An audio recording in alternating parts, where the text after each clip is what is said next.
नमस्कार बंधुरा आपनारा देखছেন কেডিস গার্ডেনে আপনাদের সকলকে স্বাগত।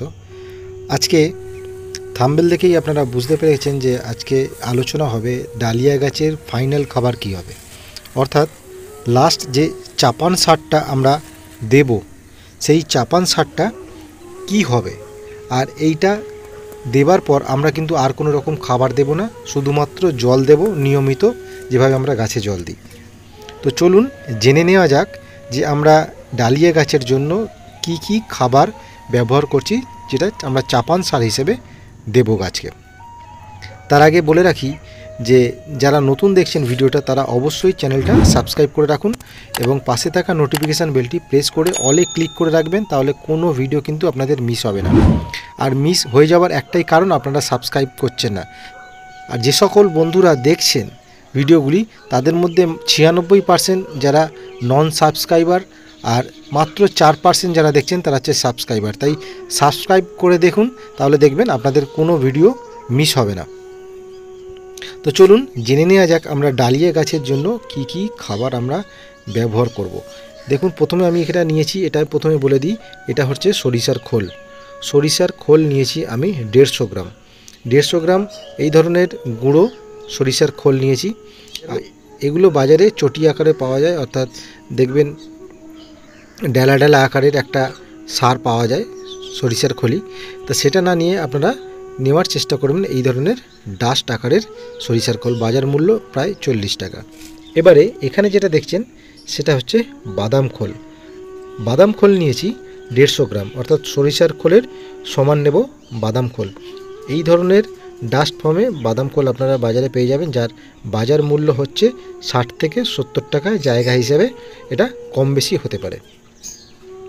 এছাড়া আমি নিয়েছি 10-26, এটা 10-26 সার। এই 10-26 সার নিয়েছি আমি 100 গ্রাম। 100 গ্রাম 10-26, যার বাজার মূল্য 30 থেকে 50 টাকা, জায়গা হিসেবে দাম হতে পারে। এছাড়া আমি যেটা নিয়েছি সেটা হচ্ছে হাড় গুঁড়ো। হাড় গুঁড়ো প্রধানত দু ধরনের হয়ে থাকে, একটা হচ্ছে এই ধরনের ডেলা ডেলা হাড় গুঁড়ো পাওয়া যায়, আর এই যে হাড় গুঁড়োটা দেখছেন এটা হচ্ছে স্টিম ডাস্ট, যেটা একদম পাউডারের মতো করা আছে হাড় গুঁড়োটা। এর বাজার মূল্য প্রায় 70 থেকে 80 টাকা নিতে পারে, জায়গা হিসেবে কম বেশি হতে পারে। তা আমি এখানে এই হাড় গুঁড়ো ব্যবহার করেছি পাউডার ফর্মে, তার কারণ এটা খুব সহজেই কিন্তু মাটির সাথে মিশে যায়। আর দানা আকার হলে এরকম গোটা গোটা যদি হাড়ের গুঁড়ো হয় তাহলে কিন্তু মাটির সাথে মিশতে অনেক দিন সময় লেগে যায়। তাই আমি এই পাউডার ফর্মটা ইউজ করছি, যাতে মাটির সাথে খুব তাড়াতাড়ি মিশে গিয়ে গাছের খাবারে পরিণত হয়। এছাড়া আমি নিয়েছি সুপার ফসফেট। এই হাড় গুঁড়ো আমি নিয়েছি 100 গ্রাম, তার সাথে নিয়েছি সুপার ফসফেট, খুবই কম দাম। সুপার ফসফেট নিয়েছি 100 গ্রাম, যার বাজার মূল্য 13 টাকা থেকে 20 টাকার মধ্যে। সুপার ফসফেট 100 গ্রাম। এছাড়া আমি যেটা নিয়েছি লাল পটাশ। এটা লাল পটাশ দেখতে পাচ্ছেন, এতে পটাশিয়ামের পরিমাণ কিন্তু 60%, অর্থাৎ 60% কিন্তু এতে পটাশ আছে। আর 10-26-এ যেহেতু 10-26-26, এতে 10% আছে নাইট্রোজেন, 26% আছে ফসফরাস, আর 26% আছে পটাশিয়াম। অর্থাৎ পটাশিয়ামের ভাগটা এখানে হয়ে গেল, সেখানে 26%, এখানে 60%, তাহলে পটাশিয়ামের ভাগটা কিন্তু বেশি থাকলো। আমি লাল পটাশ নিয়েছি মাত্র 60 গ্রাম। এবারে আপনারা এই পরিমাণে আপনারা খাবারটা বানাবেন এবং গাছে 20 গ্রাম করে খাবার দেবেন। এই ফর্মুলায় আপনারা সারটা তৈরি করে নিন। সারটা তৈরি করার পর প্রতিটা গাছ, অর্থাৎ একটা অ্যাডাল্ট গাছ, বড় গাছের ক্ষেত্রে বলছি, 20 গ্রাম করে খাবার চাপাবেন এই সমস্ত মিশ্রণগুলোকে একসাথে মিশিয়ে। তাহলে আমি আরেকবার বলে দিই, সরিষার খোল 150 গ্রাম, বাদাম খোল 150 গ্রাম, 100 গ্রাম 10-26, 100 গ্রাম বোনডাস্ট, 100 গ্রাম সুপার ফসফেট, 60 গ্রাম লাল পটাশ। এই মিশ্রণটা আপনারা তৈরি করুন, আর গাছ প্রতি 20 গ্রাম করে আপনারা খাবার দেবেন।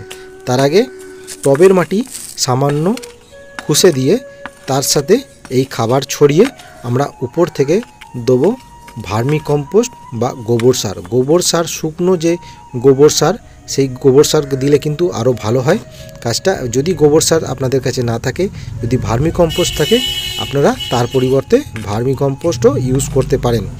আর বাদাম খোল, সরিষার খোল কিন্তু অপশনাল, যে কোনো একটা আপনারা নিতে পারেন।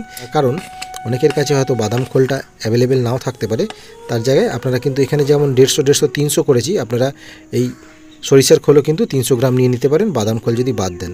বা সরিষার খোল যদি আপনারা না নেন, তাহলে বাদাম খোল 300 গ্রাম নিয়ে নিতে পারেন।